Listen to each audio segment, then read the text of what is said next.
Hey guys, what's up? It's Lo. Welcome back to another episode of Lo Knows. Now, this is going to be the first of a three-part series of video on improving the sound quality of your audio for YouTube videos or just videos in general. Please make sure that you watch this video in its entirety or that you see this video first because I'm going to go over the different plugins that I'm going to use within Vegas Pro. We're going to use a gate, we're going to use an equalization, and we're going to use a compressor or dynamics plugin. Now, I'm using a Blue Yeti microphone right here, using it as a desktop. And the reason why I'm using this microphone because I feel it's like an everyday desktop mic. Well, maybe not so everyday, but it's an everyday. It's a desk microphone where you're gonna have some of the downfalls of using a desktop microphone, such as hearing the reverberation from my voice that's bouncing off the desk. And I'm not right on top of it. I'm not right on top of it so you can hear the fullness of my voice. I'm stepping back so you can hear the proximity. So we have something to work with. So we have something to improve as well. So remember, this is going to be the first video. The second video is going to be about actually improving your regular audio for your videos. And the second one is making a really crappy microphone making it sound like a studio microphone. But we got to understand the plugins that we're using today.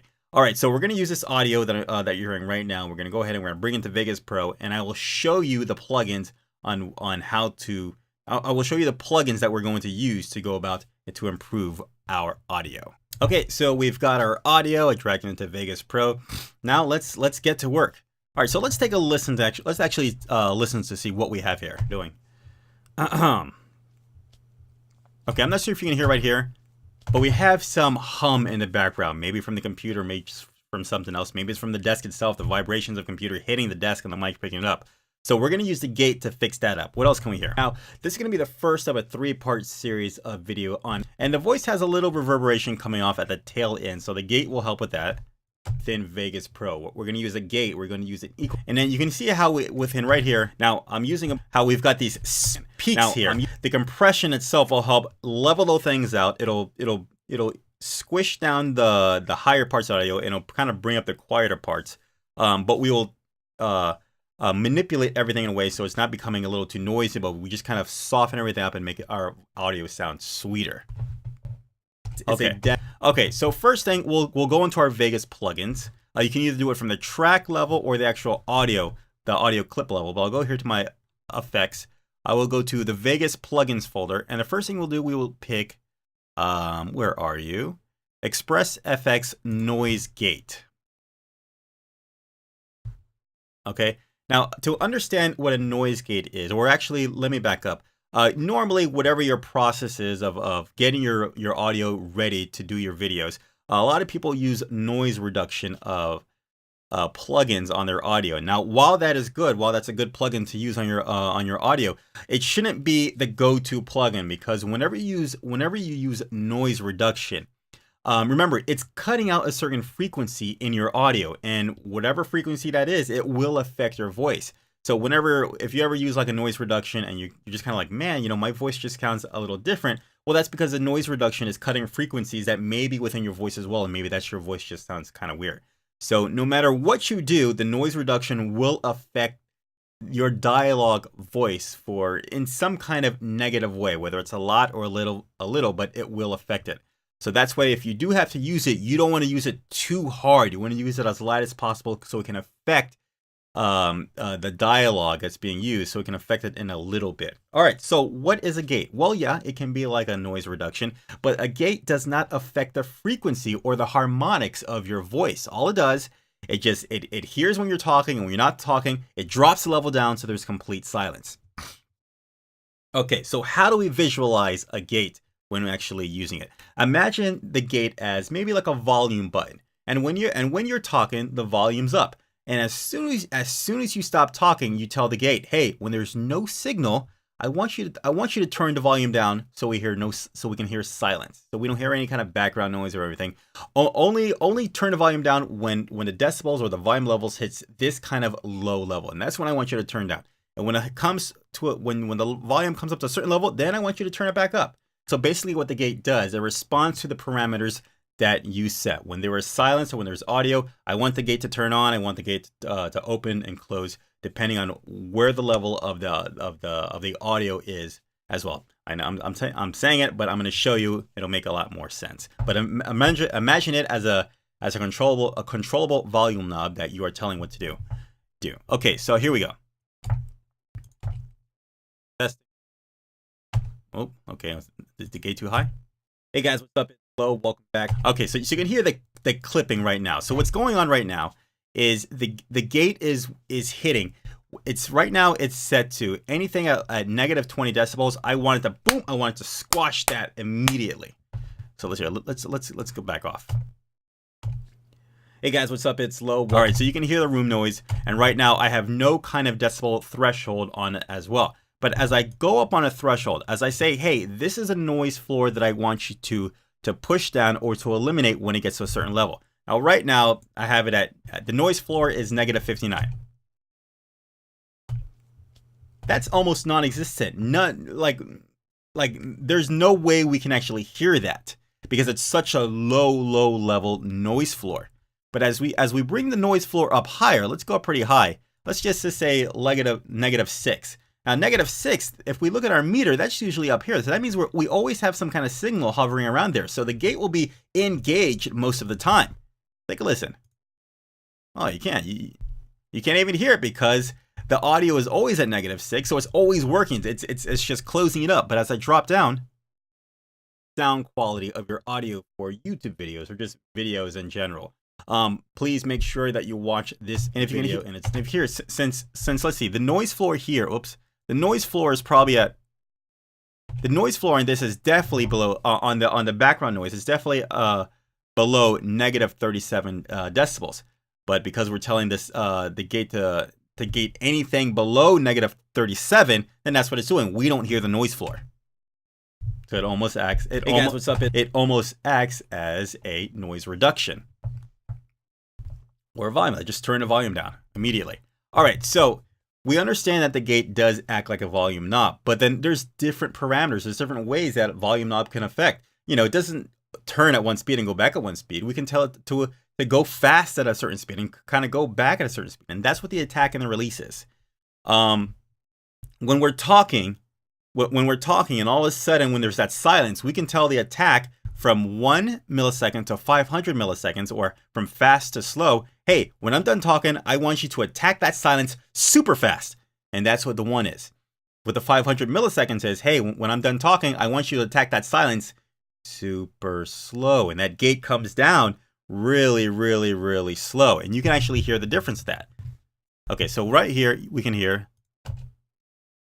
testing. Boom. 1 2 3. Testing 1 2 3. I don't know what the hell just happened to you there, but okay. Okay, no, right here. We'll hear it. And if I go super slow, what kind of difference do we hear? Hey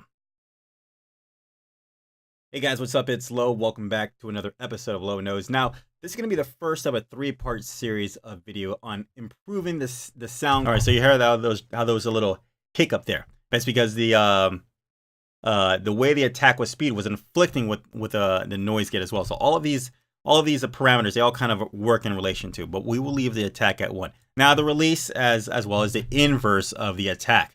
Basically, after it shuts down on the signal, after the volume knob goes down, it's going to open the gate up pretty slowly. Now, why would you want a slow or fast release? Well, you got to remember when you're using a gate, it sometimes breaths can be confused as silence because they're kind of like on the low end of the noise floor, or as far as the human voice is concerned. So like words like the, you'll hear the T and the H, but the that'll come out as a breath, and then maybe your gate might attack that, and it'll sound like your word just got clipped off. So what the release does is, if we put a slower release, then we won't cut off those words. But sometimes if you have reverberation in some of your audio, then maybe you would want a faster release so you don't hear that echoing or that reverberation of your voice hitting off the walls coming from the desk going back into the mic. You can use the gate to kind of shorten the length of that reverberation that you may hear. So we want to find somewhere like a sweet spot where we're not cutting off the but we're eliminating the reverberation as well. Hey guys, what's up? It's Lo. Welcome back to another episode of Lo. Okay, so we got that, and that's how the gate works. Within a next video, we'll show how it actually works. But I want to explain to you how a gate actually works. All right, so next one, we will add some EQ. We will go to Express FX Equalization. Okay, now understand with the equalization, I already did some equalization videos before, and it would ran even a bigger gambit of parameters. I'll give you this for an example. You see all these equalization parameters from all the different frequencies, from top to the bottom, from lows to high. You would want to use this if you want to get fine tuning on your vocals or dialogues to maybe add a special effect. Maybe you want to do maybe you want to have something sound like a telephone, or maybe you want to have something sound like you're behind a door or behind a wall. You know, this is the kind of EQing that you would want to use. But if you just want to go for the sake of improving the audio or the dialogue of your videos, improving the clarity, the intelligibility of your audio, then this is something you want. You really don't need something so complicated like a 7-band EQ, because, like I said, those are mainly for fine-tuning special effects, sweeping the band, and just kind of maybe eliminating imperfections that may be hidden within the audio signal. But if you have a good audio, clean audio, then bass, which is the low end of dialogue. The mids is where the human voice, that's where the range of the frequency of the human voice actually is, within the midsection. And of treble, that's the high end of the spectrum, and that's where you can improve the clarity of dialogue, or of your voice, and also the intelligibility of your voice as well. Okay, so let's. Oh, and I also need to point out as well that when you're using or you're EQing your dialogue, you have to take into consideration, where is your audio being played? Is it being played on a phone, a tablet, on a computer, on a TV, wherever? Because there might be different aspects of what's being heard, what surroundings are happening when someone is actually listening to your videos or listening to your audio. If you're playing on a phone and maybe they were just kind of, let's just say someone was listening to your video while they were driving, and they had the window down. All that air or all that wind that is blowing in is going to affect what they hear from your from your video. So it'd be a good idea if you kind of went up on the high end of the video, so that can compete and cut with all that wind noise. Believe it or not, that's an actual thing. And also, when people get older, they also lose the ability to understand or perceive high frequencies. A lot of times you'll hear an older person say like, what's that? I couldn't hear you. I didn't understand. That's because they're losing the ability to understand or take in high frequencies. And all they hear is like mumbling, just like bass, just like this. Guys, what's up? It's Lo. Welcome. Lo, welcome back to another episode of Lo Knows. Now, this is going to be the first of a that's the thing. They're losing the ability to actually hear high frequencies. So that's why, a lot of external parameters, when people might be watching that, because of this, the surroundings that they are, that may be coming to that, because of the surroundings that may be affecting them watching or listening to your videos, may affect them the same way as well. All right, so what we want to do is we want to go up on the treble, the clarity. Hey guys, what's up? It's Lo. Welcome back to a point where your voice is a little bit bright, and also it's a little bright and a little more intelligible. And if you want to, you can also come down on the bass a little bit to kind of reduce any kind of mumbling that may be within the audio as well. Sometimes some microphones, they're just kind of bass heavy from the start, so you might want to roll back off that so your voice sounds clear. We all like to have that bassy sound, but believe it or not, on some speakers, on some devices that it outputs, it does come out muddy, not clear. Not a lot of people are going to listen or watch your videos in complete silence. There's going to be some kind of competing elements, so you've got to EQ your audio accordingly. What's up? It's Lo. Welcome back to another episode of Lo Knows. Now, and of course, the EQ session here is self-explanatory. Do we want to use 100 of the EQ settings that we set, or do we want to do 100 of the original and just kind of bypass that? Episode of Lo Knows. Now, this is going to be the first of a 3-part series of video. Think of this as a bypass slider. All right, let's go to the final plugin, the compressor, or Express FX Dynamics. And let me give you an explanation on what a compressor is. A compressor is similar to a limiter, but it does offer a little more love or finesse when it comes to handling the audio. It's not like a limiter where you set it to one level and that is it. There is no working around that level. So if you can for a second, imagine we will go over the threshold and the ratio first as far as the compressor is concerned. Now, imagine the threshold, maybe like sea level. Okay, let's just say we're inside of like maybe like a barrel of water, and then no, let's just say a room of water, and we've got a ceiling, which is our ratio. The ratio is our ceiling, our compressor. And the more you add on the ratio, the further you drop your ceiling. Now, the water within our room, in our ceiling, the threshold, the higher you go is the higher the water. And when you add more compression or ratio, the ceiling comes down and starts to squish it. Squish it. Now, everything that was loud is now squished. And now everything that was low, depending on the actual level or the sea level, is now being flattened too. So now you have a constant volume. And the more you go down, now all of a sudden the bottom end, or your low signals or your quiet parts, is now as high as your low end, because you're squishing everything together. Of course, the compression. So the more compression you have, then the further down you're bringing that ceiling. So let me give you an example first, because I'm going to go over the different plugins that I'm going to use within Vegas Pro. We're going to use a gate, we're going to use an equalization, and we're going to use a compressor or dynamics plugin. Okay, now, so I'm using a Blue Yeti microphone. Okay, so right here, I'm going to set my decibel level to 30. And 30 will be probably like right here.